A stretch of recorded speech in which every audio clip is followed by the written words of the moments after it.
The car salesman's smile faded as he looked at his computer screen.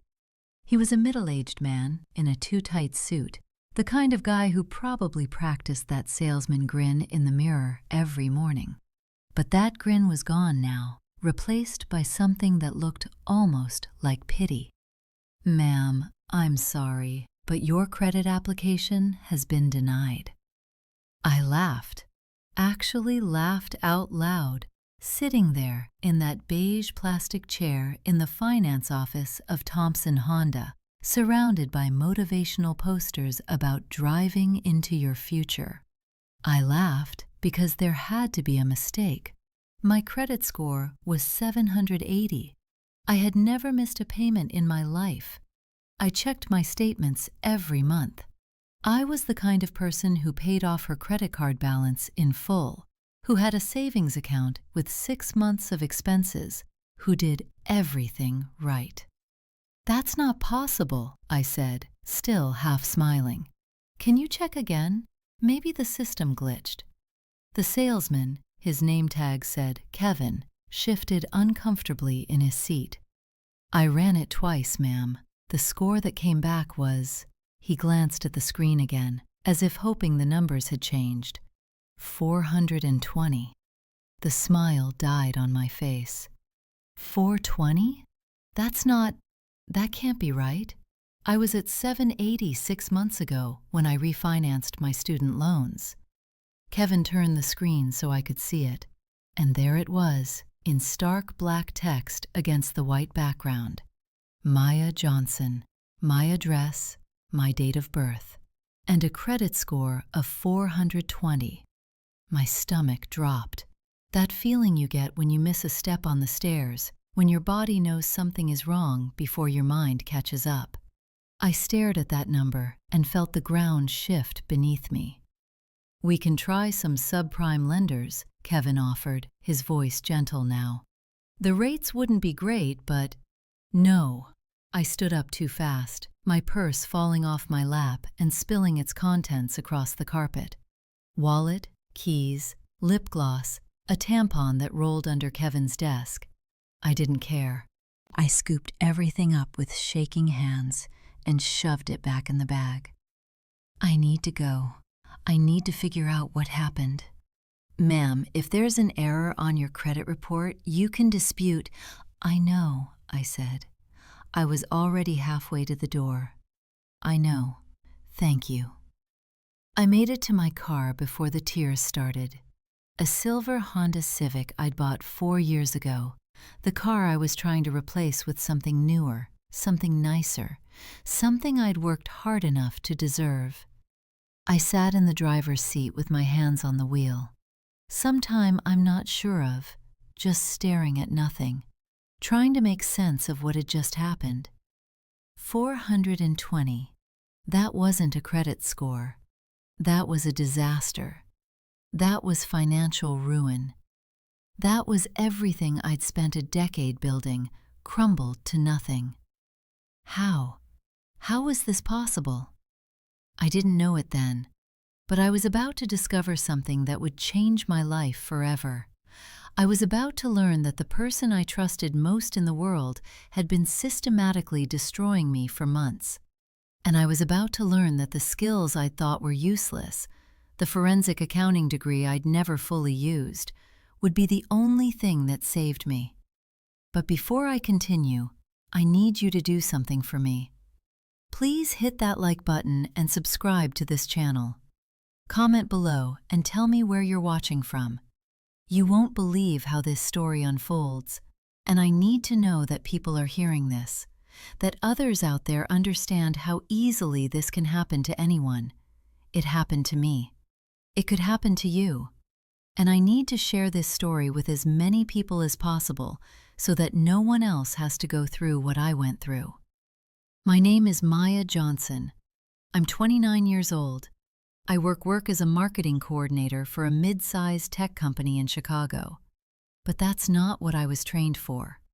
I have a master's degree in forensic accounting, the kind of degree that teaches you to follow money, to trace transactions, to find fraud hidden in the numbers.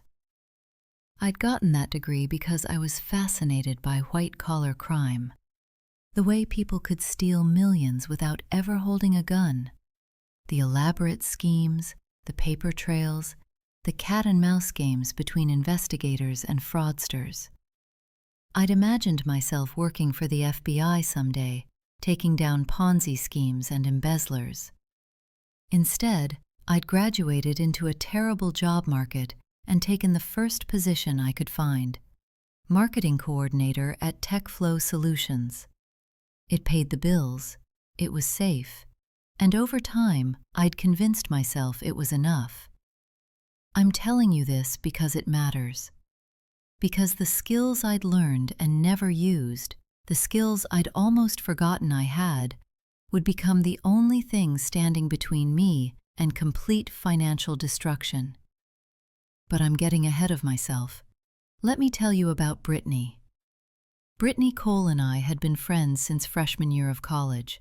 We'd met in Introduction to Economics, bonded over shared hatred of our professor's monotone lectures, and had been inseparable ever since. She was the kind of friend who remembered your coffee order, who sent you memes at 2 a.m., who always had your back in an argument.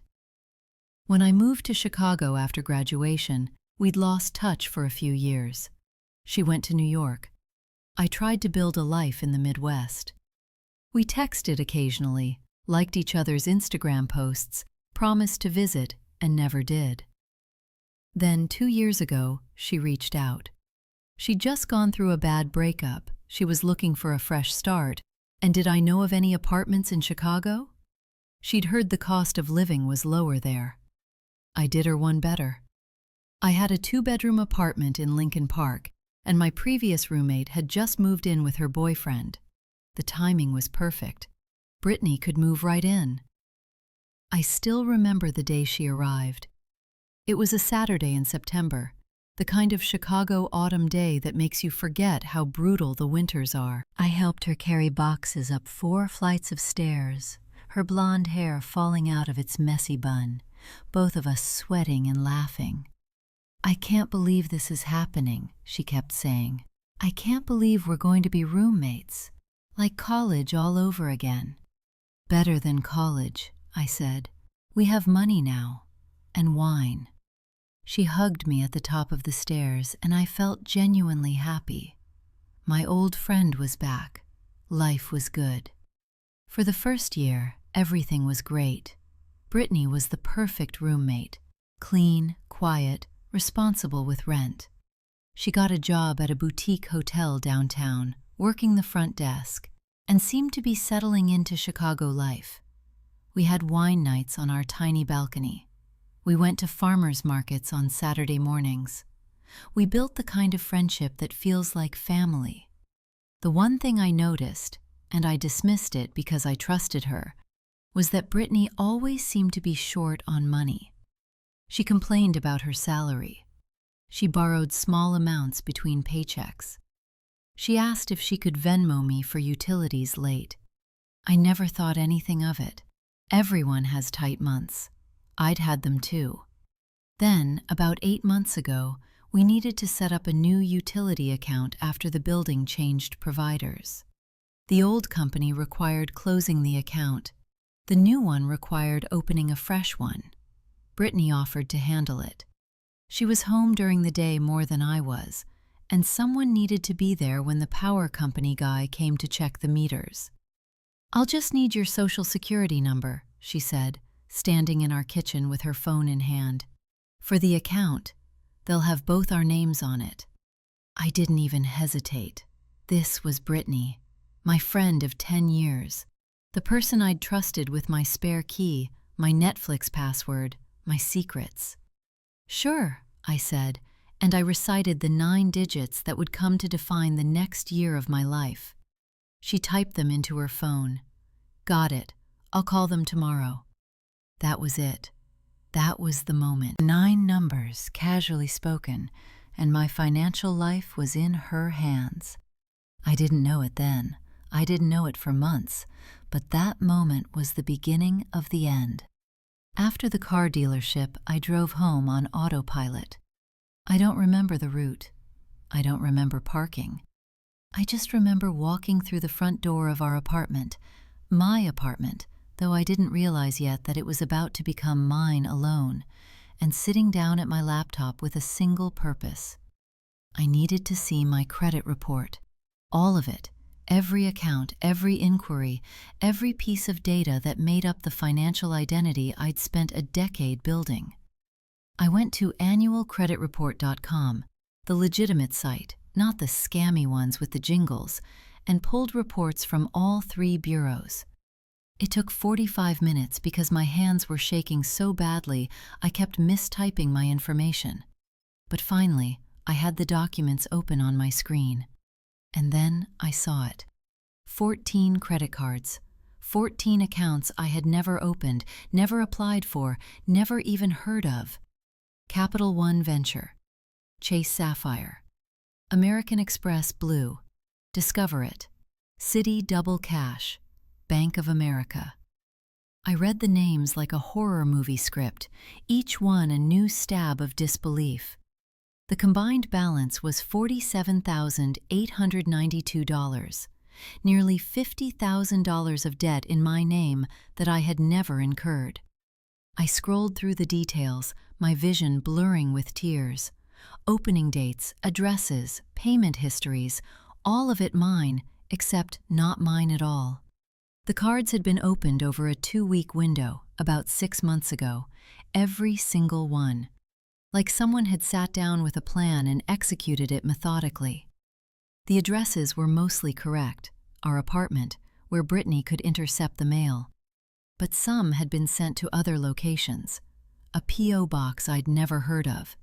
An address on the north side that meant nothing to me. The payments were minimal, just enough to keep the accounts technically current before defaulting all at once a month ago. Whoever had done this knew exactly what they were doing. They'd maximized the credit available, spent it all, made the minimum payments to delay discovery, and then vanished. I should have gone to bed. It was past midnight by then. But I couldn't stop. I pulled up the transactions, account by account, tracking what had been purchased and where. Electronics from Best Buy, designer clothes from Nordstrom, furniture from Crate and Barrel, airline tickets, hotel reservations, thousands of dollars in cash advances. And then I saw something that made my blood run cold. A purchase at Sephora, made with the American Express card 3 months ago. The shipping address was listed, 4521 Maple Street, Unit 2, Chicago, Illinois, 60625. That was Brittany's mother's address. I stared at the screen. My hands had stopped shaking. Instead, I felt a cold, creeping numbness spreading from my chest outward. Brittany's mother's address. Why would a purchase in my name be shipped to Brittany's mother's house?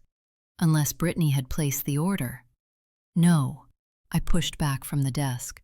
No, there had to be another explanation. Maybe it was a mistake. Maybe someone had hacked both of us. Maybe...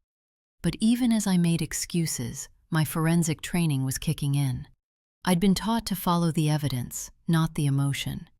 And the evidence was pointing in one direction. Every card had been opened in that same 2-week window, 6 months ago, right after I'd given Brittany my social security number. The purchases matched Brittany's style, her interests, her size. The shipping addresses connected to Brittany or people she knew. And she had access to everything, my mail, my documents, the shoebox under my bed where I kept important papers. I thought about all the times she'd been running to the mailbox before I got home. All the times she'd offered to help with utility bills or apartment paperwork. All the times she'd asked casual questions about my finances, my accounts, my spending habits. I'd shared everything with her. I'd trusted her completely. And she had used that trust to steal my entire identity. That's when I noticed something that made my blood run cold. Every single card, all 14 of them, had been opened within the same 2-week window. Someone had done this deliberately. Someone had planned this. And there was only one person who had access to everything they needed. I sat at my kitchen table as the sun came up, surrounded by printed credit reports and transaction records. I hadn't slept. I'd gone through every piece of evidence 3 times, looking for any other explanation, any way that this could be anyone other than Brittany. There wasn't one. Brittany had stolen my identity. She'd opened 14 credit cards in my name and racked up nearly $50,000 in debt. She'd done it deliberately, systematically, with the cold precision of someone who had done this before. And she was asleep in the bedroom next to mine. I could have confronted her that night. I almost did. I stood outside her bedroom door at 3 a.m., my hand raised to knock, my heart pounding so loud I was sure she could hear it through the wall. But something told me to wait, to gather more information first. That instinct saved my case. If I had confronted Brittany before I had proof, she would have run, and I never would have gotten justice. If this story is resonating with you so far, please take a second to like this video and subscribe if you haven't already. Share it with someone who needs to hear this. I'll wait. Because this story doesn't end with discovery. This story ends with justice, and I need you to see how I got there. The next week was the hardest of my life. I had to pretend everything was normal. I had to sit across from Brittany at our kitchen table, eating breakfast like nothing had changed, talking about her day at work and my projects at the office, while inside I was screaming. Every time she smiled at me, I saw the lies behind it. Every time she asked how I was doing, I wondered if she was checking to see if I'd discovered the fraud yet. Every time she offered to get the mail, I had to physically restrain myself from grabbing her arm and demanding to know what she'd done. But I didn't confront her, not yet, because I was building a case. My forensic accounting training took over. For the first time since grad school, I was doing the work I'd been trained for, following money, tracing transactions, building an evidence file that would be irrefutable. I started with the credit card statements. Every purchase on every fraudulent account, documented and categorized, date, time, location, and amount. I created a spreadsheet that grew to over 500 lines. Then I mapped the purchases. Best Buy at the West Loop location, 3 blocks from Brittany's hotel. Nordstrom at Water Tower Place, her favorite shopping destination. Sephora, Target, Amazon, shipping addresses that connected to Brittany, her mother, her sister. I tracked shipping records for the online purchases. Most had been delivered to our apartment during hours when Brittany was home and I was at work. Some had gone to that mysterious P.O. box, which I later confirmed was registered to B. Cole. I documented physical evidence, credit card mailers I found in the recycling bin, addressed to me but torn open. Receipts I found crumpled in her coat pocket for stores where I'd never shopped. A new laptop in her room, still in its box, that had been purchased with one of the fraudulent cards. Every night after Brittany went to bed, I worked. My laptop screen glowing in the darkness of my kitchen, coffee growing cold beside me, I built the case that would destroy the person who'd been destroying me. The hardest part wasn't the work, it was the silence. I couldn't tell anyone what I was doing. Not my parents, they would have panicked and called the police before I was ready. Not my friends, word might have gotten back to Brittany. Not my coworkers. I was too ashamed to admit what had happened. I was completely alone with the knowledge that my best friend was a thief. And I had to keep pretending she wasn't. There's something uniquely awful about living with your abuser. Because that's what she was, I realized, an abuser. She hadn't hit me or screamed at me or any of the obvious things, but she had violated my trust in the most fundamental way possible. She had stolen my name, my history, my future earning potential. She had looked at our entire friendship and decided that I was worth more to her as a victim than as a friend. Every night, I heard her moving around on the other side of the wall, heard her laughing at videos on her phone, heard her singing in the shower like nothing was wrong. And every night, I added another line to my spreadsheet. 2 weeks after the car dealership incident, I was ready to confront her. I had over 200 pages of documented evidence linking Brittany to the fraud. I'd photographed receipts, screen-grabbed transactions, mapped out the entire pattern of stealing. But I made one decision that would prove crucial. I didn't share everything I knew. I confronted her with just enough to gauge her reaction, not enough to warn her how deep my investigation had gone. It was a Tuesday evening. I'd planned it carefully, waiting until after dinner, when she'd be relaxed and off guard. She was curled up on the couch in that oversized NYU sweatshirt she always wore, watching reality TV, looking like the picture of innocent normalcy. "Brittany," I said, "we need to talk." She looked up, her expression curious but unconcerned. "What's up?" "I was denied for a car loan last week. They said my credit score is 420. I watched her face carefully, watched for the flicker of guilt, the moment of panic. Instead, she frowned, all sympathy. "Oh no, that's awful. There must be some mistake. Your credit is perfect." That's what I thought, so I pulled my credit reports. Now I saw it, just a flash, but unmistakable. Her eyes widened slightly. Her hand tightened on the remote. "And?" she asked, her voice still casual. "And I found 14 credit cards in my name that I never opened, $47,000 in debt that isn't mine." Brittany's face went through a series of expressions: surprise, concern, confusion, all of them fake, all of them performing innocence. "Oh my God," she said. "Maya, that's identity theft. You've been hacked. We should call the police." "Some of the purchases were shipped to your mother's address." The performance faltered. Just for a second, a flicker of fear crossing her features before she smoothed it away. "That's crazy," she said. "Why would anyone ship things to my mom's house?" "You tell me." She stood up abruptly, the blanket falling from her lap. "What exactly are you accusing me of?" "I'm not accusing you of anything.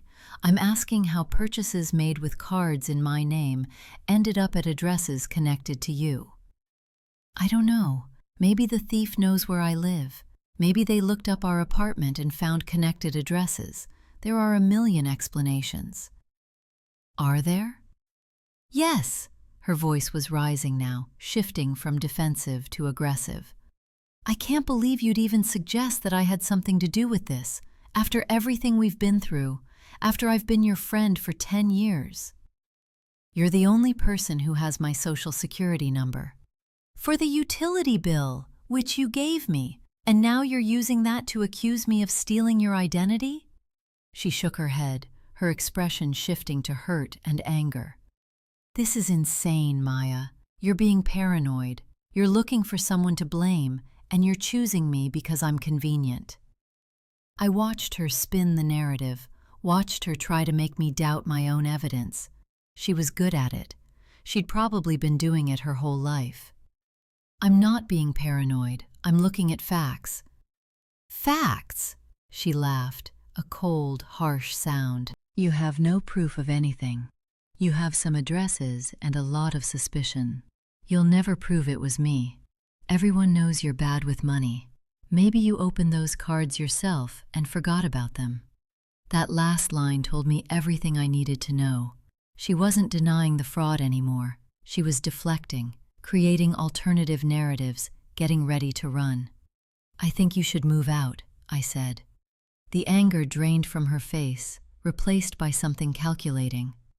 "Fine, if that's how you want to be. But I'm warning you, Maya, if you go around spreading lies about me, I'll sue you for defamation. I have a good lawyer." She left the room. An hour later, I heard her on the phone with somebody, speaking in low, urgent tones. By the next morning, she'd started packing. 48 hours later, she was gone. No forwarding address, no goodbye. Just an empty room and a text message. "Sorry it ended this way. I really thought we were friends. Don't contact me again." She thought disappearing would save her. She thought if she ran far enough, fast enough, I'd give up. But Brittany made one critical mistake. She underestimated how much I was willing to sacrifice to get justice. And she severely underestimated my ability to find people who don't want to be found. The day after Brittany left, I filed a police report. I sat in a gray plastic chair at the district station, surrounded by the noise and chaos of a busy Chicago precinct, waiting for someone to take my case seriously. The first officer I spoke to was polite but clearly overwhelmed. Identity theft cases weren't exactly his specialty. But then I was transferred to Detective Morrison. Detective Morrison was in his early 40s, with a calm, serious demeanor and the kind of eyes that said he'd seen everything. He worked in the Economic Crimes Unit, specializing in fraud and identity theft. He'd spent 15 years tracking down the people who weaponized other people's identities for profit. When I sat down across from him and started explaining what had happened, he listened without interrupting.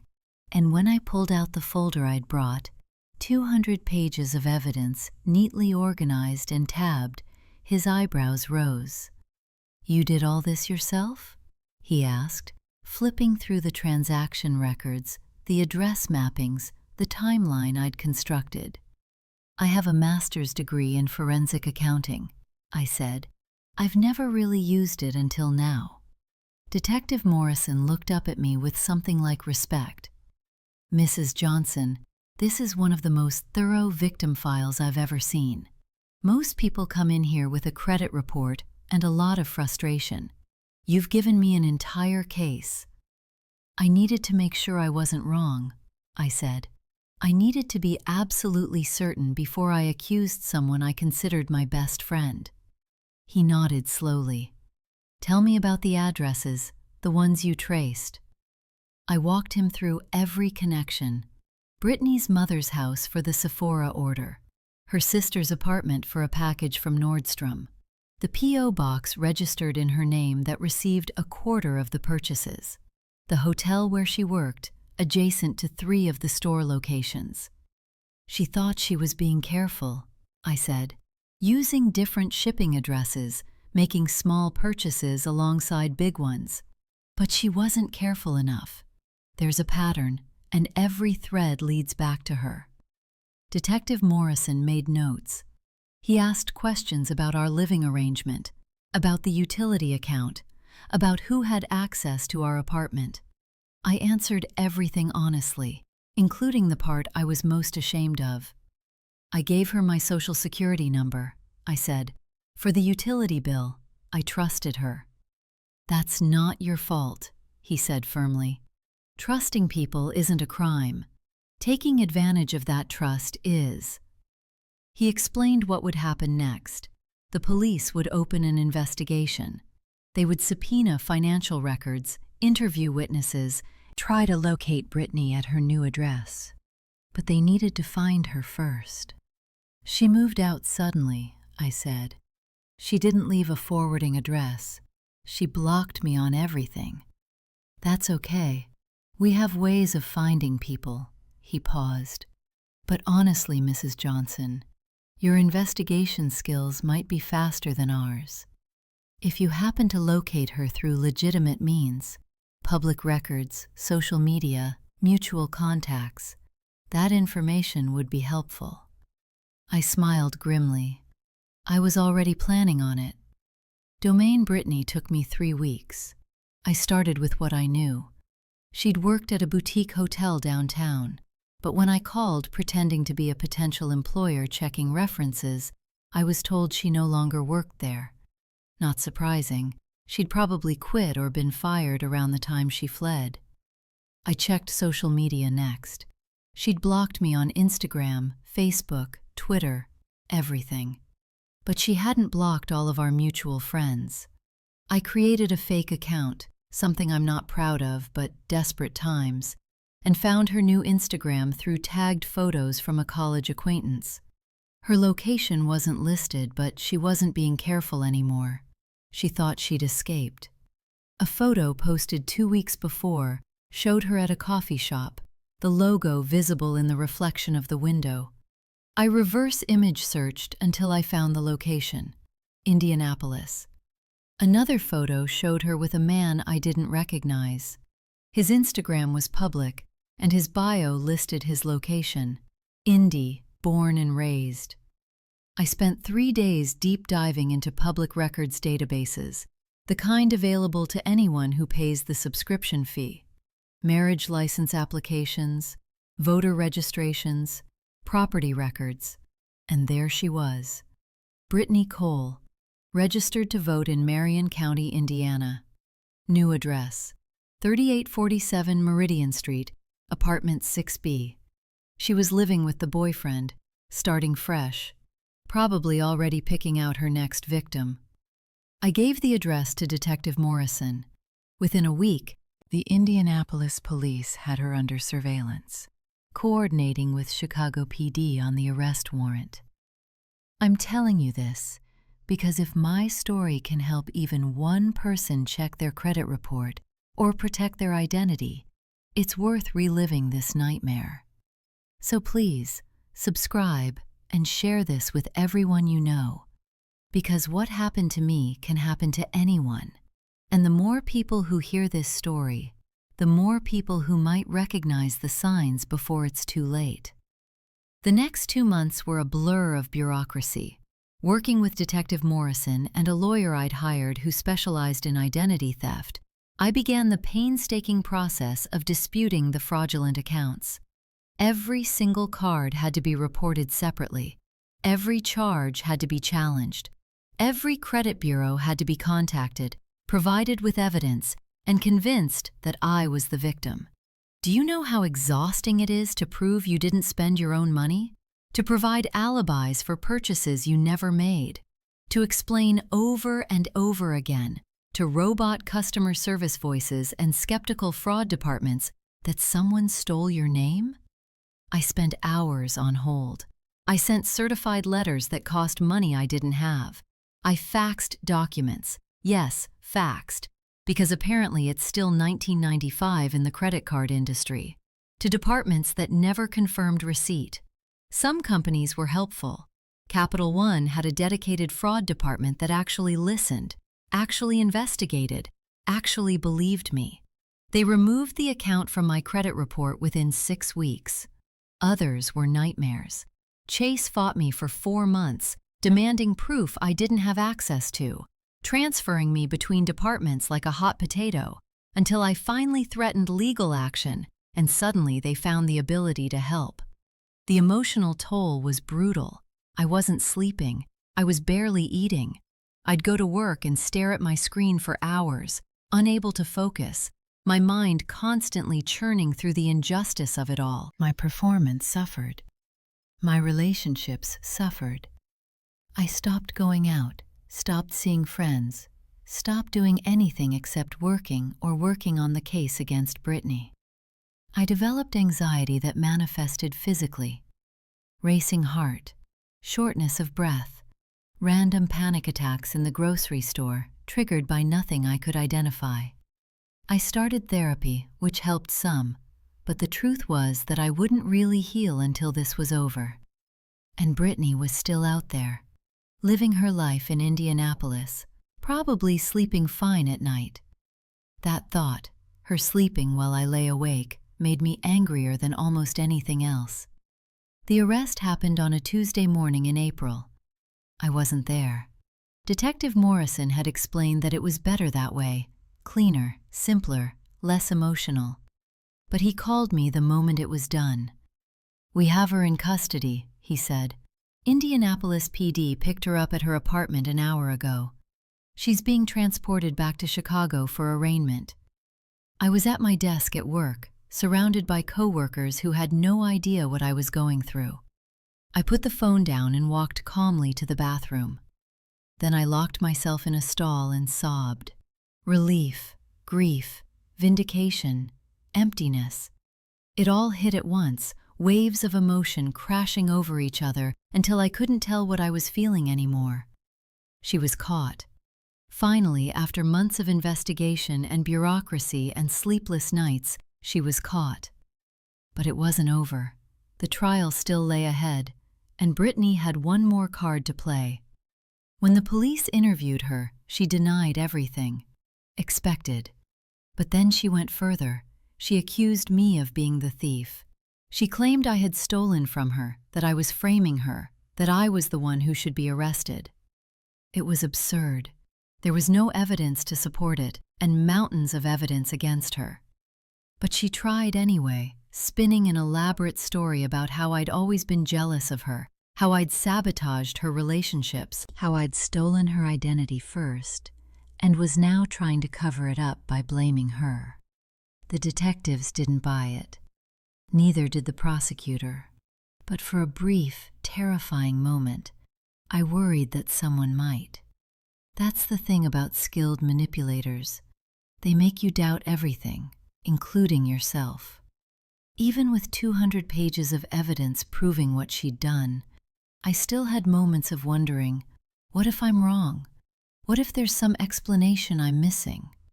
There wasn't. The evidence was irrefutable.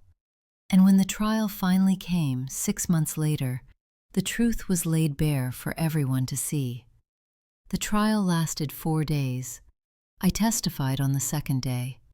The courthouse was smaller than I'd imagined, a functional room with hard wooden benches and fluorescent lights that buzzed overhead. The jury sat in 2 rows to my left, 12 strangers who would decide whether my former best friend went to prison. Brittany sat at the defense table, looking nothing like the girl I'd known. Her blonde hair was pulled back severely. Her face was pale, her eyes avoiding mine. She'd lost weight. She looked, for the first time, scared. Good. The prosecutor walked me through the story. The car dealership denial, the credit report, the discovery of 14 fraudulent accounts, the pattern of purchases, the shipping addresses, the methodical way she'd exploited my trust. I kept my voice steady. I'd practiced this. I'd spent hours going over the timeline, making sure I could recite every detail without breaking down. When it came time for cross-examination, Brittany's lawyer, a public defender who looked almost as exhausted as his client, tried to poke holes in my testimony. "Isn't it true that you willingly gave Miss Cole your social security number?" "Yes, for a utility account, not to open credit cards." "Isn't it possible that someone else obtained your information and used it fraudulently?" "Anything is possible, but the purchases were shipped to addresses connected to Brittany. The P.O. box was registered in her name. The physical evidence was found in her room. There's no one else it could have been." He tried a few more angles, but there was nothing to work with. The evidence was too complete, too thorough. He sat down, looking defeated. The prosecutor's closing argument was straightforward. The defense's was desperate. And then the jury went to deliberate. They came back in 3 hours. Guilty on all counts. Identity theft, fraud, multiple felonies. When the judge read the verdict, Brittany's face went completely white. For the first time since this nightmare began, I watched her understand what she had done.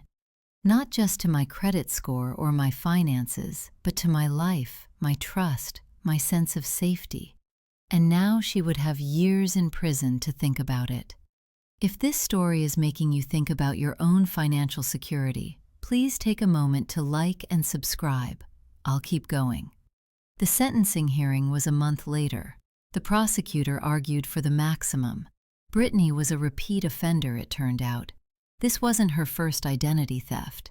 An investigation had uncovered 2 previous victims, both of whom had suspected her, but never been able to prove it. One had been a college roommate. Another had been a coworker at a previous job. I wasn't special. I was just the one who knew how to catch her. The judge listened to both sides. He reviewed the evidence. He asked Brittany if she had anything to say. She stood up, dressed in prison blues, and faced the courtroom. For a moment, I thought she might apologize, might finally show some sign of remorse. Instead, she said, "I don't know why Maya is doing this to me. We were friends. She always wanted what I had, and now she's trying to destroy my life." She was still lying, even now. Even with a guilty verdict and years of her life at stake, she was still trying to manipulate. The judge's expression hardened. "Ms. Cole, the evidence in this case is overwhelming. The jury has found you guilty, and your refusal to accept responsibility makes it clear that you have no remorse for your actions." He sentenced her to 4 years in state prison, followed by 3 years of probation. Full restitution of all stolen funds. A permanent felony record that would follow her for the rest of her life. Brittany's face crumpled as the sentence was read. Her lawyer put a hand on her shoulder. 2 bailiffs came to lead her away. As she passed my row, she looked at me. Really looked, for the first time since the trial started.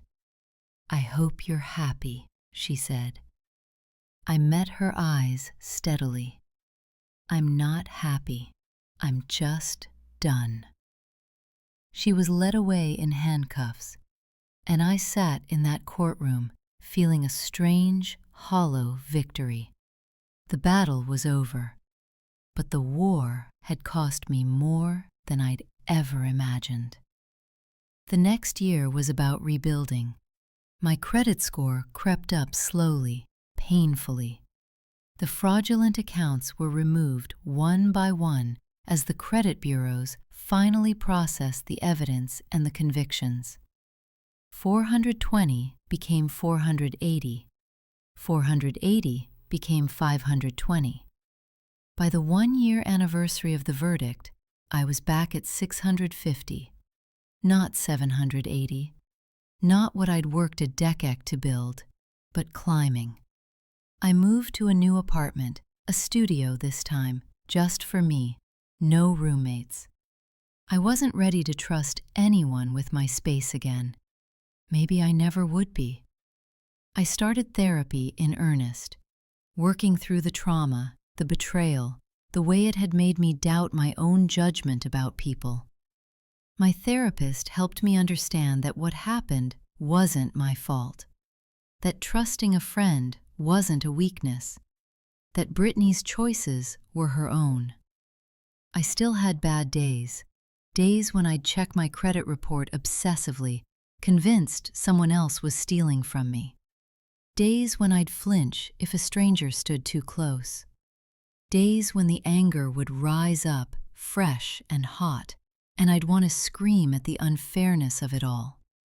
But slowly, gradually, I healed, and I found a new purpose.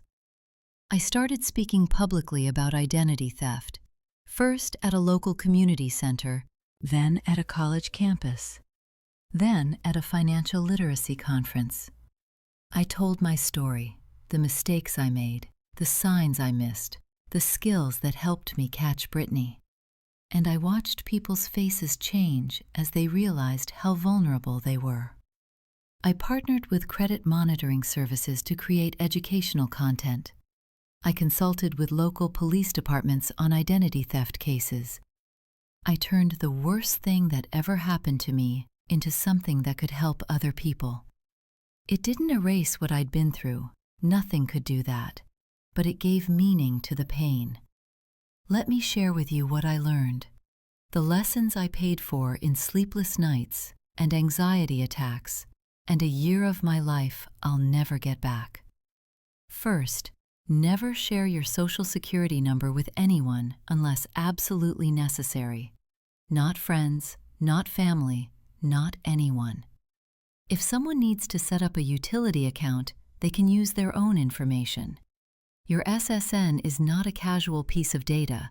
It's the key to your entire financial identity. Second, check your credit report regularly.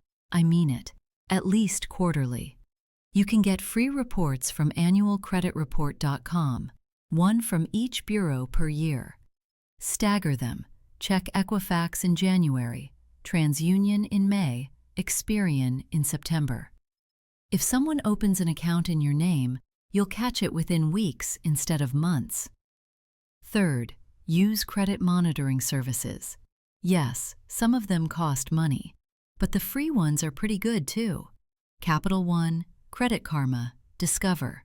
They all offer free monitoring that will alert you if something changes on your report. I have alerts set up on all 3 bureaus now. I'll never be caught off guard again. Fourth, freeze your credit when you're not actively applying for loans. A credit freeze prevents anyone, including you, from opening new accounts in your name. It's free, it's easy, and it's the single most effective protection against identity theft. You can temporarily unfreeze when you need to apply for something, then freeze again after. Fifth, trust your instincts. This is the hardest one, because I did have instincts about Brittany, small moments when something felt off, times when her explanations didn't quite add up, but I dismissed them because I didn't want to believe my friend could hurt me. If something feels wrong, pay attention. You don't have to accuse anyone, you don't have to start a fight, but you should protect yourself. Guard your information, watch for patterns, and if the evidence points somewhere you don't want to look anyway. Sixth, document everything. If you ever suspect fraud, save every piece of evidence. Screenshots, photos, receipts, emails. Create a file and add to it obsessively. If you end up being wrong, you've lost nothing. If you're right, you've built your case. Those are the practical lessons. But there's a bigger one too. Trust is a risk. It always has been. When you let someone into your life, when you share your space and your secrets and your vulnerabilities, you're making yourself open to harm. That's true of every friendship, every relationship, every connection. I could have become bitter after what happened. Could have decided that everyone is a potential thief, that trust is never worth the danger. But I chose a different path. I still trust people. I'm more careful now. I keep my documents locked up. I don't share sensitive information. I verify before I believe. But I haven't closed myself off. Because a life without trust, without connection, without vulnerability, that's not really a life at all. Brittany didn't just steal my identity. She tried to steal my ability to believe in people. I refuse to let her have that too. It's been 3 years since the verdict. I'm 32 now. I have a new job, a better one, at a financial crimes consulting firm where my forensic accounting degree is finally being used. I help companies detect internal fraud. I consult on identity theft cases. I turn my worst experience into my greatest skill. My credit score is back to 742. Not quite where it was, but close and climbing. I don't think about Brittany every day anymore. Sometimes whole weeks go by without her crossing my mind. She's still in prison as far as I know. She tried to reach out once, about a year ago, a letter forwarded through my old apartment. I didn't read it. I threw it away unopened. I'm not interested in anything she has to say. The time for words between us is long past. What I am interested in is making sure this doesn't happen to other people. That's why I tell this story. That's why I stand up in front of rooms full of strangers and relive the worst year of my life. Because if my experience can make one person check their credit report, can make one person freeze their credit, can make one person trust their instincts when something feels wrong, then it's worth it. You watching this right now, you might be next. Not because you've done anything wrong, not because you're careless or naive, but because identity thieves don't care about who you are, they care about what you have, your name, your credit, your trust. Protect yourself. Check your reports. Freeze your credit. Guard your information like the precious thing it is. And if you have someone in your life who seems too interested in your finances, who asks too many questions, who always wants access to things that should be private, pay attention. They might be exactly who they seem to be, or they might be Brittany. Have you ever been betrayed by someone you trusted? How did you find out? Tell me in the comments. I want to hear your stories too, because I know I'm not alone in this. And if this story helped you, please subscribe to Karma's Echo and share this video with everyone you know. Share it with your parents, your children, your friends who might be vulnerable. Identity theft affects 15 million Americans every year. That number should be lower. It can be lower if we all start paying attention. If my story can help even one person protect themselves, then reliving this nightmare every time I tell it is worth it. Thank you for watching.